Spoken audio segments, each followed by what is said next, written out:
আজ উষ্ণতা 40 degree Celsius, কোনো কোনো স্থানে 42, 43, 44 বা 47-এ গিয়ে পৌঁছেছে।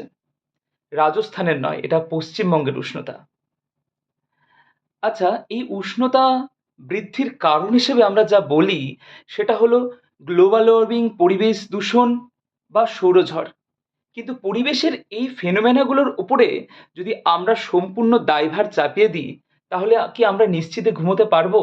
না, আমাদের কিছু করতে হবে। এই পরিবেশকে রক্ষা করার জন্য আমাদের কিছু এসি কিনতে হবে। এই ধরুন, এসি কিন্তু কোনো যান্ত্রিক এসি নয়, এটা প্রাকৃতিক এসি।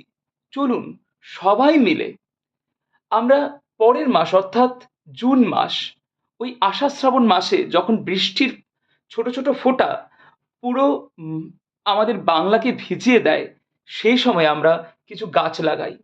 আমরা গাছ দিয়ে মুড়িয়ে দিই এই বাংলা, এই ভারতকে।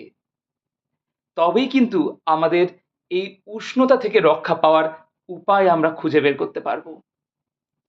এই গাছই হলো আমাদের প্রাকৃতিক এসি, যা আমাদের প্রতিনিয়ত আমাদের অক্সিজেন প্রদান করছে, আমাদেরকে আশ্রয় প্রদান করছে, ছায়া প্রদান করছে, বৃষ্টির পরিমাণকেও কিন্তু গাছ বাড়িয়ে দেবে। গ্লোবাল ওয়ার্মিং থেকে আমরা নিজেদেরকে রক্ষা করতে পারবো। তাই সবাই প্রতিজ্ঞা করুন, 5 জুন আমরা সবাই মিলে কিছু গাছ লাগাই, গাছ দিয়ে ঢেকে দিই আমাদের চারপাশ।